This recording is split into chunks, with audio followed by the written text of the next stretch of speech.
Olá, bom dia. Segunda-feira, 13 de julho de 2015. Você vai ver hoje no portal da Assembleia. Polícia Rodoviária Federal registra 7 acidentes com 18 feridos neste domingo nas estradas do Maranhão. Legislativo facilita diálogo com o governo e acordo põe fim ao movimento dos indígenas que de forma pacífica deixaram a sede da Assembleia. Na contramão da crise econômica, maranhenses investem em negócio próprio. E você vai ver ainda a importância da educação financeira para manter as contas equilibradas. E mais, o benefício das frutas para uma vida mais saudável. Tudo isso agora na TV Assembleia. Eu sou Elda Borges e o portal está só começando.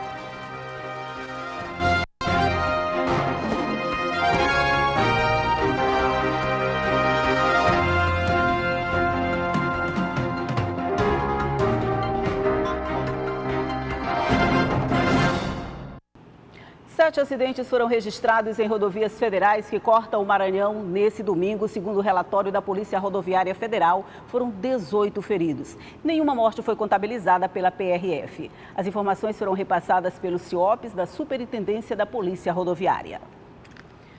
Agindo como intermediária entre o governo do estado e as lideranças indígenas, a Assembleia Legislativa, por meio da Comissão de Direitos Humanos, teve uma participação ativa no acordo que pôs fim ao movimento de indígenas que de forma pacífica deixaram a sede da casa na última sexta-feira. Os índios guajajaras receberam documento constando a relação de processos de pagamento do transporte indígena e de outros benefícios.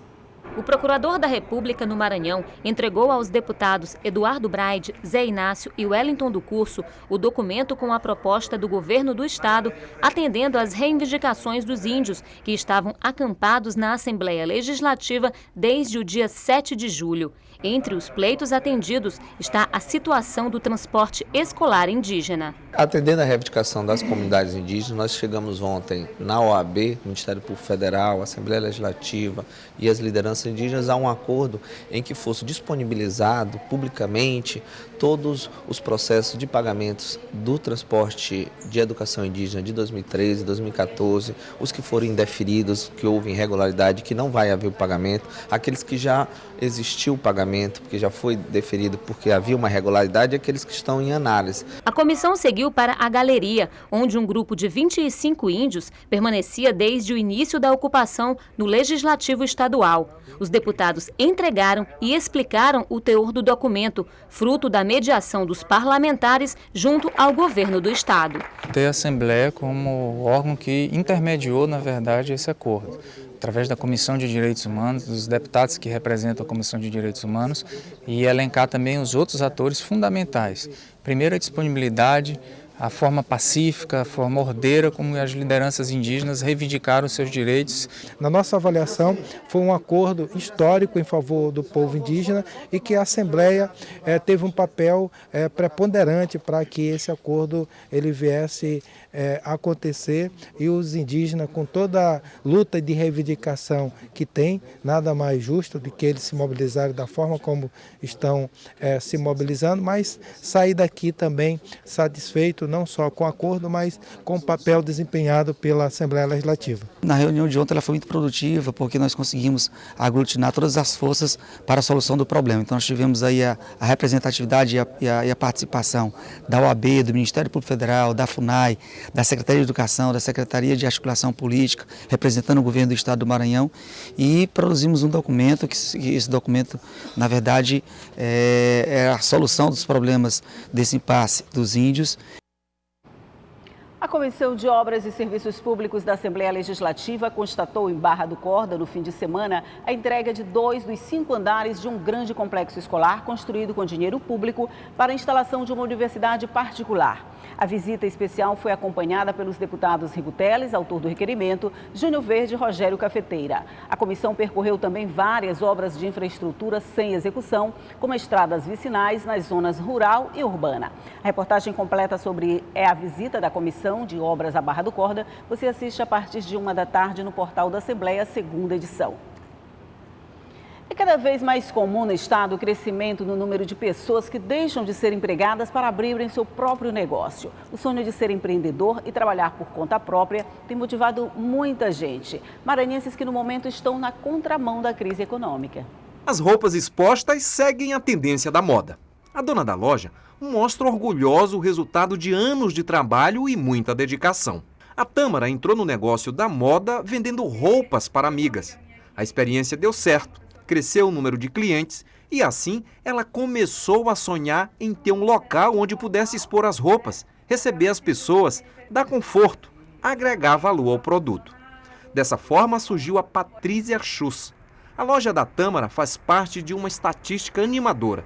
O Brasil possui mais de 8,5 milhões de pequenos negócios e emprega 67% da força de trabalho no país. Mas o sonho do próprio negócio passa pela formalização. Eu fui ao Sebrae e conversei com esta analista técnica. Ela explica as facilidades de formalizar uma empresa hoje. Existe o Portal do Empreendedor, que é um portal criado pelo governo federal especificamente para formalizar essas empresas, que são os microempreendedores individuais. Inclusive, por meio desse portal, além de formalizar a empresa, ele também pode dar baixa na empresa, ele pode fazer a declaração anual, ele pode emitir os boletos de pagamento. Então, o processo é rápido, simplificado, questão de minutos. A internet estando funcionando e o portal no ar, em 10 minutos se formaliza uma empresa hoje a nível de Brasil. A legislação que facilita a abertura de novos negócios tem surtido efeito mesmo. Isto porque hoje já temos 65 mil empresas individuais no Maranhão. Em São Luís, são 22 mil. Para abrir a loja, ou melhor, para realizar seu sonho, a Tâmara se planejou e diz não ter tido dificuldades na hora de formalizar o negócio. E fala nos benefícios depois que formalizou a sua empresa. Muda muita coisa quando a gente faz tudo direitinho e é legalizado, porque você pode comprar em outras empresas maiores que podem te dar um desconto melhor, tem outras oportunidades também que tu pode estar negociando com as empresas que você pode vir a trabalhar.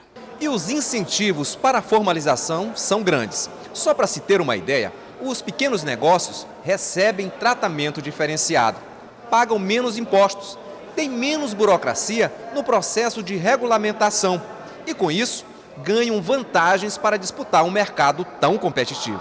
Mas ainda existem muitos empreendedores que vivem na informalidade e que, por sua vez, sem registros, deixam de ter acessos a estes benefícios e oportunidades, como lembra a analista do Sebrae.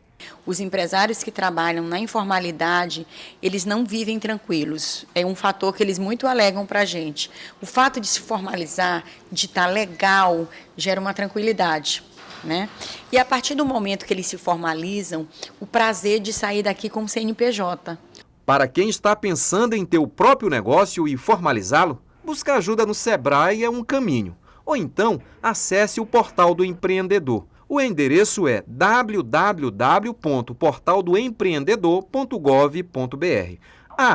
Use também a receita da Tâmara.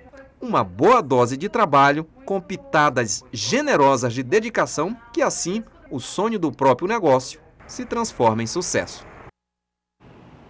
E você vai ver no próximo bloco a importância da educação financeira para manter as contas equilibradas. Logo após o intervalo.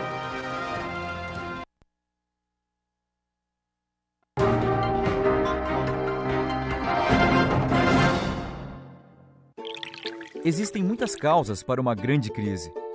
Isso vale para esta crise que estamos vivendo com a falta da água.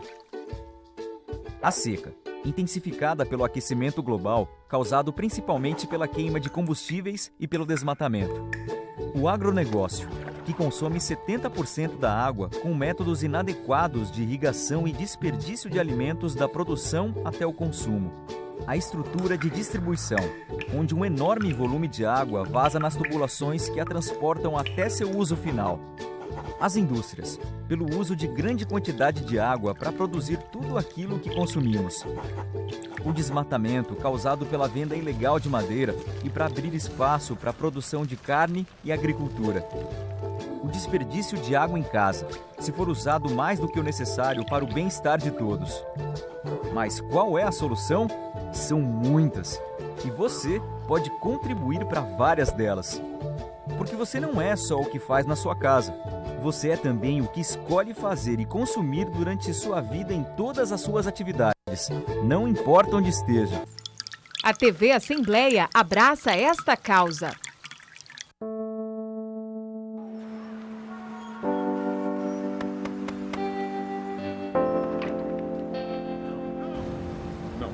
E se de repente ninguém mais aceitasse? Ninguém mais deixasse passar? Ninguém fechasse os olhos para a corrupção? E se todos se unissem para dizer não a qualquer tipo de corrupção, por menor que seja? Os ministérios públicos de 21 países ibero-americanos estão mobilizados contra a corrupção. Trocando informações, investigando, levando criminosos aos tribunais. Muito já foi feito e isso não pode parar. Vamos juntos dizer não à corrupção. Acredite nisso. Procure o Ministério Público e junte-se a nós nesse grito. Corrupção, não.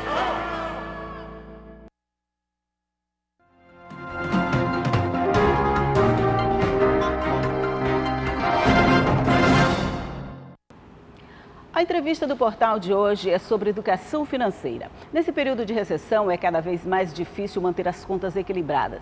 Para dar dicas e falar sobre o assunto, eu converso agora com Jéssica Goulart, que é assessora técnica do Procon. Bom dia, Jéssica. Seja bem-vinda. Bom dia, obrigada.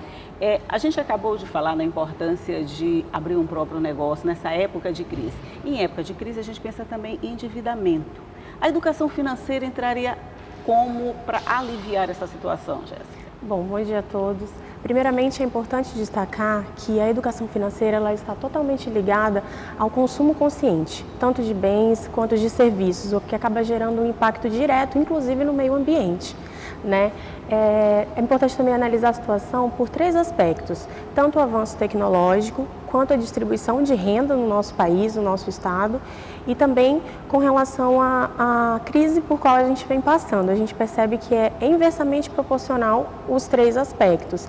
Então é importante que haja uma conscientização individual, uma conscientização familiar e principalmente dos jovens, das crianças e dos adolescentes com relação ao consumo exacerbado, né? Pois é, para gente ter adultos, vamos dizer assim, educados financeiramente, a gente tem que ter crianças se educando financeiramente. Exatamente. Mas hoje isso ainda não é uma realidade para nós. As crianças ainda não têm ainda não recebem esse tipo de orientação. Às vezes nem na casa da gente, a gente não passa direitinho essas informações, e nem na escola. Como é que a gente faz isso, não? Como é que a gente vai chegar a esse adulto conscientizado? Exatamente, é um trabalho conjunto, tanto da família quanto da escola. Pensando nisso, o Procon Maranhão ele vem desenvolvendo já desde o começo da gestão do Dr. Duarte Júnior, né, seguindo as diretrizes do governador Flávio Dino, o projeto Procon Mirim, que justamente é para levar a conscientização das crianças e dos adolescentes justamente quanto ao consumo consciente, né? Para que eles percebam qual que é o seu real papel dentro da sociedade e dentro do mercado de consumo, enquanto consumidores e enquanto cidadãos. Muito interessante, porque eles vão aprender logo desde cedo, Exatamente. porque a gente que já está grande quase não tem mais jeito. Mas quando a gente já está na fase adulta, que é um deseducado financeiramente, vamos dizer assim, e já chegou na fase do endividamento, ainda tem salvação, ainda dá para se educar de uma forma mais racional? Tem sim, principalmente agora em épocas de crise financeira no país, é importante você conhecer, você analisar o seu orçamento individual para quem não tem família e o familiar, né? Conhecendo, analisando o seu orçamento, você vai adequar o seu consumo. No caso, verificar, realmente eu preciso daquilo, analisar o binômio, no caso, necessidade e possibilidade. Esse seria o primeiro ponto que a gente tem que observar. O primeiro ponto. Né? E aí verificar se você realmente precisa daquilo para o teu dia a dia, se aquele endividamento vai te trazer algum benefício, né? É o primeiro aspecto de tudo. E é isso. E o consumo, por exemplo, para a gente não chegar nesse endividamento, a gente tem que frear o consumo. Exato. Que é o consumo exagerado de coisas, às vezes, completamente supérfluas, que acaba deixando a gente nesse beco sem saída, né? Esse endividamento, como é que a gente faz para sair dele? Por exemplo, eu já estou com as contas todas no vermelho, mas mesmo assim eu acho sempre que isso aqui é necessário, que isso vai fazer bem para a minha vida.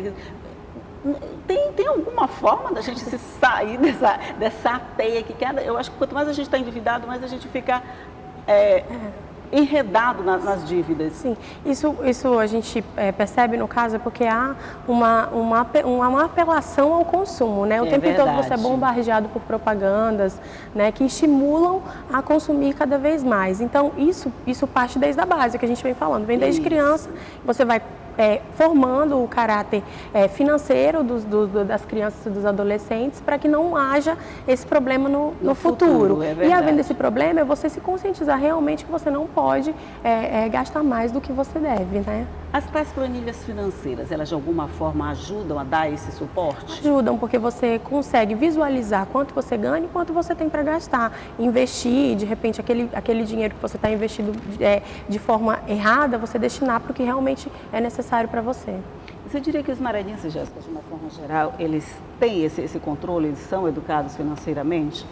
Olha, o PROCON ele vem justamente informando, a política do PROCON atualmente é informar o consumidor de seus direitos. Havendo alguma abusividade nesse sentido, a gente orienta que formalize sua reclamação através do aplicativo PROCON Maranhão ou mesmo busque um de nossos postos, porque nós estamos dispostos a orientá-los, vamos supor, análise de um contrato, é possível fazer, entendeu? No PROCON. Então a gente vem com essa política educacional, né, no estado do Maranhão, justamente para evitar o superendividamento através do consumo exacerbado. Eu lembro que há um tempo atrás as pessoas reclamavam que era muito difícil chegar até o PROCON, não era nem chegar, de ser atendido no PROCON, de ter essa assessoria técnica, vamos dizer assim, individualizada, mas é uma assessoria que vocês oferecem para as pessoas. Hoje, esse processo é simplificado, quer dizer, qualquer pessoa pode chegar no PROCON, pedir uma orientação sobre um contrato que vai assinar, pedir um esclarecimento sobre aquilo que ele não está entendendo, ele vai ter esse tipo de ajuda? Sim, vai sim. Nós temos uma equipe formada de advogados, assessores técnicos que estão dispostos a ajudar, né? E o acesso ele está muito mais fácil porque vem sido divulgado, né? Através das redes sociais. Qualquer dúvida pode ser postada em nossas redes sociais ou mesmo através do aplicativo, que essa informação ela vai ser levada ao consumidor. E as pessoas já sabem reclamar mesmo? Já. Qualquer errinho a gente já corre para o PROCON? Já corre para o PROCON. A população está com mais voz, né? Tanto no sentido de dúvidas, quanto no sentido de exigir o seu direito. Isso é muito perceptível para quem está lá dentro, para quem está trabalhando com o direito do consumidor. E o que vocês conseguem? O cumprimento desse direito do consumidor por parte das empresas. Hoje também ele já é mais facilitado, porque antes uma questãozinha qualquer ela podia se arrastar há anos. Por quê? Porque a empresa estava sempre recorrendo, sempre dizendo que não devia, aquela coisa. Hoje a situação já é diferente. Olha, a gente pode dizer que melhorou bastante, principalmente pela política que vem sendo desenvolvida no sentido de humanizar a relação de consumo, de equilibrar. Primeiro se busca o acordo entre as partes. Não sendo possível, aí há toda a instauração de um processo administrativo, análise, prazo para que o fornecedor apresente sua defesa, né? E não havendo a conciliação, não havendo o atendimento ao fornecedor, aí a aplicação da legislação consumerista no sentido de multas e sanções, né? Já dá para traçar um perfil assim de um consumidor padrão? Quem é mais endividado, por exemplo? Homem, mulher, jovem, mais velho? Você já tem um perfil desse tipo? Olha, assim, um perfil traçado, a gente busca justamente não chegar a um perfil, justamente com essa conscientização, essa orientação do jovem, né? Porque a gente sabe que a mulher ela tem muito mais tendência consumista do que o próprio homem. O homem é mais regrado nesse sentido. Então, assim, por isso que se busca atualmente você conscientizar e orientar o jovem justamente para evitar que seja traçado um perfil de consumo, porque a gente sabe que hoje é muito relativo, né? Qualquer um pode se endividar? Qualquer um pode se endividar. Ok, mas também qualquer um pode sair do endividamento, sim, não é qualquer isso? um. Ok, e você pode rever essa entrevista com a Jéssica Goulart e as dicas sobre a educação financeira no site da Assembleia, que é o al.ma.leg. Vou repetir, al.ma.leg.br. Jéssica, muito obrigada pela sua entrevista, bom dia para você. Bom dia. Bom dia. E você vai ver no próximo bloco a marcação de consultas por telefone. A Secretaria de Estado da Saúde inaugura call center e mais o benefício das frutas para uma vida mais saudável. Não sai daí que a gente volta já.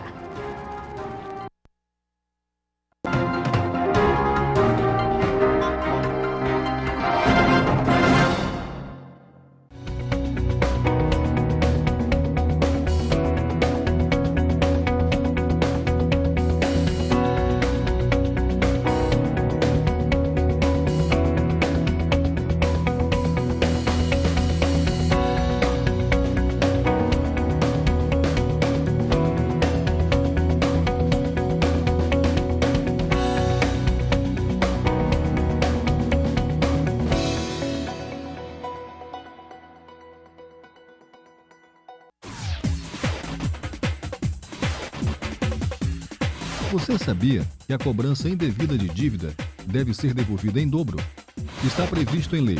O artigo 940 do Código Civil e 42 do Código de Defesa do Consumidor dizem: aquele que demandar por dívida já paga ficará obrigado a pagar ao devedor, no primeiro caso, o dobro do que houver cobrado. Já a cobrança de parte de uma dívida, sem ressaltar as quantias já pagas ou cobrar a mais que o valor devido, ficará obrigado a pagar ao devedor o equivalente do que dele foi exigido. E o consumidor que identificar algum erro nos seus dados cadastrais também pode exigir a correção desses dados cadastrais, devendo ser atendido no prazo de 5 dias úteis. O mesmo ainda deverá ser informado quando a correção for efetivada.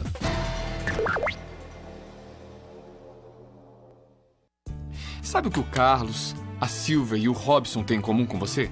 Todos acreditam que podem vencer o crack. O Carlos trabalha na repressão ao tráfico para reduzir a oferta de drogas. A Silvia cuida da saúde dos usuários e dá apoio às famílias. E o Robson orienta e informa os jovens sobre como se prevenir. Você também pode ajudar a enfrentar o crack. Informe-se. Prevenir, cuidar, proteger. Juntos podemos vencer o crack. Governo Federal.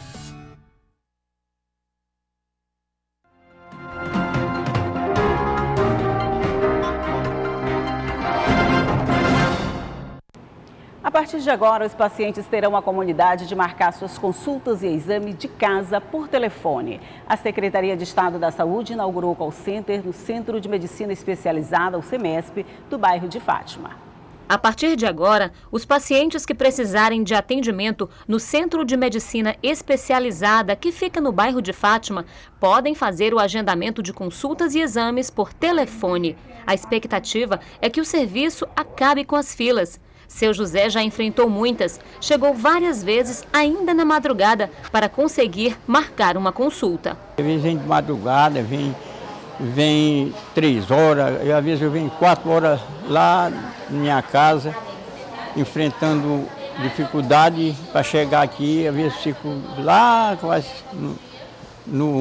nas últimas filas. Vai poder fazer por telefone? Agora por telefone eu estou sabendo disso, eu estou alegre com isso. Serão 8 atendentes e 2 supervisores para fazer as marcações das 7 da manhã às 7 da noite, de segunda a sexta-feira. O paciente precisa fornecer o número do prontuário, a identidade e a requisição do médico. O que se espera é que o tempo entre o atendimento e a marcação não ultrapasse 1 mês. O ideal é isso, né? Sobretudo aquelas consultas que forem marcadas nos primeiros dias do mês. Agora, o importante é que a demora não seja longa, de tal maneira que os médicos possam realmente ter, com o retorno do paciente, o encurtamento dessa distância, fazer um tratamento mais eficiente. Nós estamos com 3 linhas, são 8 pessoas atendendo.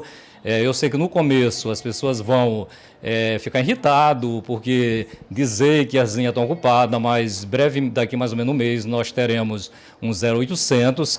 O centro é referência no estado em tratamento de diabetes e hipertensão.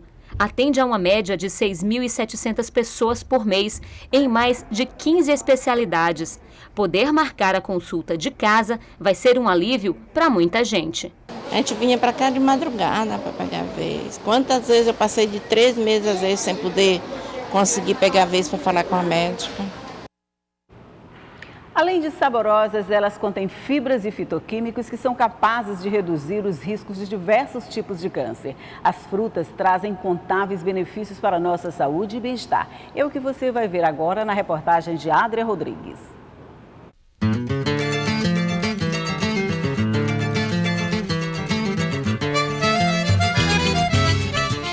Quem nunca ouviu falar da famosa frase, uma maçã por dia, saúde e alegria? Pois é, quem inventou essa está certíssimo. Mas não é só a maçã não. Uma porção de outras frutas tem o poder de fazer milagres pela nossa saúde.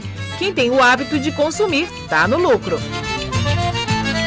Eu faço supermercado toda semana e sempre escolho bastante frutas. Sempre que eu posso, eu estou comprando.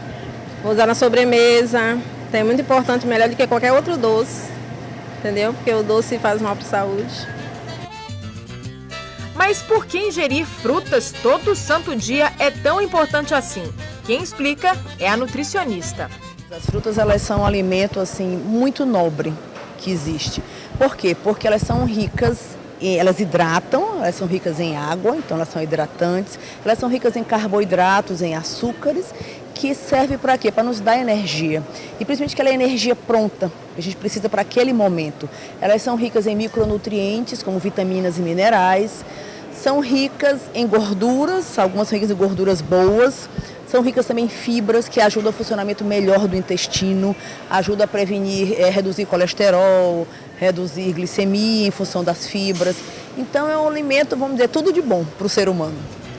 O problema é que mesmo com todos esses benefícios, são poucas as pessoas que consomem com frequência. Mas a seção de frutas não fica vazia não. No supermercado, em dia de feirinha, tem muita gente buscando as promoções. E o preço acaba influenciando na hora da compra. Por isso, banana, laranja e o limão estão no topo das mais consumidas. Desculpa, a gente sempre tem, né? Mas a gente tem que optar, de repente, economicamente por aquela que seja mais viável, né? Então, de preferência, uma variedade maior de frutas que a gente deve consumir. Quanto mais colorido o prato for de frutas, melhor. Agora, claro que em relação à economia, né, em relação ao bolso, não custa nada a gente comer aquela fruta mais acessível e não dar desculpa para uma questão financeira que não vai comer a fruta. E nada de esquecer as vitaminas, especialmente a vitamina C, que também é craque na manutenção da saúde. Ela favorece o crescimento, fortalece os ossos e, olha só, aumenta a resistência do organismo. Quanto mais você variar, melhor. Mais você vai ter um aporte de nutrientes diversos, porque cada fruta ela tem sais minerais e vitaminas característicos. Então, quanto maior a variedade de frutas, teu organismo vai agradecer. Agora fique atento e é bom anotar essas dicas. Fruta, ela te proporciona uma série de benefícios, mas também ela em excesso, ela pode não fazer bem. Em relação principalmente a quem está visando uma redução de peso, porque ela tem calorias, as frutas são calóricas, umas mais do que as outras. Então você tem que saber o que é uma porção de fruta. A gente falou que de 3 a 5 porções ao dia. O que caracteriza uma porção? Né? Qual é a caloria que tem uma porção de fruta?